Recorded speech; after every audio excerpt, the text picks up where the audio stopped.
આકાશમાં ગુંજ તિરંગાની, લખાશે કલમથી ગાથા શૌર્યની. ન ભૂલી શકાય એ દિવસ 26 જાન્યુઆરીનો, જ્યારે મળી આઝાદ ભારતને ભેટ બંધારણની. હા મિત્રો, આજનો દિવસ એટલે 26 જાન્યુઆરી, આપણા રાષ્ટ્રનો પ્રજાસત્તાક દિવસ. આ દિવસે ભારતનું બંધારણ અમલમાં આવ્યું અને આપણો દેશ ખરા અર્થમાં ગણતંત્ર બન્યો. આજે 26 જાન્યુઆરીના પવિત્ર અવસરે જ્યારે આપણે 77મા પ્રજાસત્તાક પર્વની ઉજવણી કરી રહ્યા છીએ, ત્યારે સૌ પ્રથમ આપણે વીરોને, શહીદોને નમન કરીએ, જેમણે પોતાના લોહીથી આ દેશની ધરતીને સિંચી છે. આપણને આઝાદી 1947માં મળી, પરંતુ 26 જાન્યુઆરીની પસંદગી પાછળ એક ખાસ કારણ છે.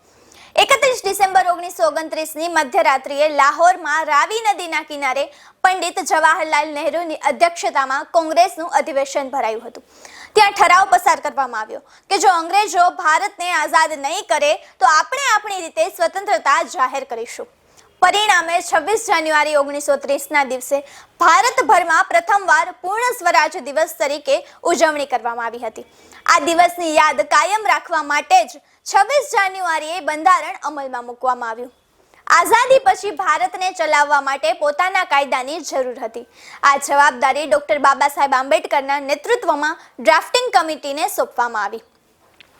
2 વર્ષ 11 મહિના અને 18 દિવસના અથાગ પરિશ્રમ બાદ બંધારણ તૈયાર થયું.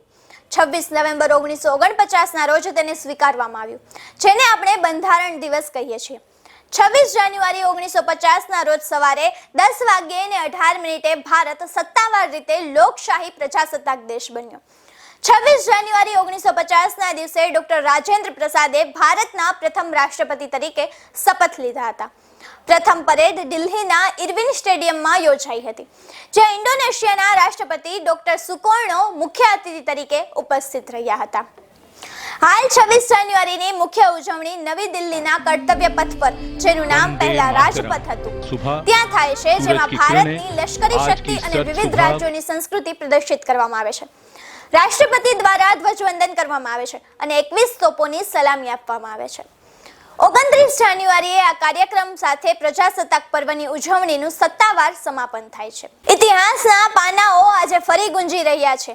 આઝાદીના એ મશાલચીઓ નજર સામે આવી રહ્યા છે. જેમણે લોહી રેડીને આ સંવિધાન સિંચ્યું છે, એવા વીરોને આજે આખું ભારત નમી રહ્યું છે. ઇતિહાસ સાક્ષી છે કે આ લોકશાહી ભેટમાં નથી મળી, પણ કિંમતી બલિદાનથી મળી છે.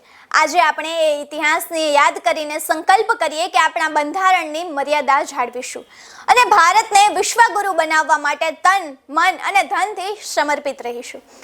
આજે જે રીતે અને જે તરફ આજની પેઢી જઈ રહી છે, એ બધાને મારી નમ્ર વિનંતી કે ઊભા થાઓ, ઉઠો, જાગો, આસપાસ જુઓ, આંખો ખોલો અને ભારતની આન, બાન અને શાન માટે લડતા શીખો. ઊભા રહો, ઊભા રહો. આજની જનરેશન માટે 2 પંક્તિઓ યાદ આવે છે કે જમાનામાં મળી જશે આશિક ઘણા, પણ વતનથી ખૂબસૂરત કોઈ સનમ નહીં મળે. મરવું હોય તો મરજો વતન માટે, કેમ કે તિરંગાથી સુંદર કોઈ કફન નહીં મળે. બરોબર ને? તો જગાડો અંદરની દેશભક્તિને અને તમે પણ બોલો, ભારત માતા કી જય, વંદે માતરમ, જય જવાન, જય કિસાન. ચાલો ફરી મળીશું એક નવા ટોપિક સાથે. જય હિન્દ, જય ભારત. આપ સર્વેને પ્રજાસત્તાક દિવસની હાર્દિક શુભેચ્છાઓ.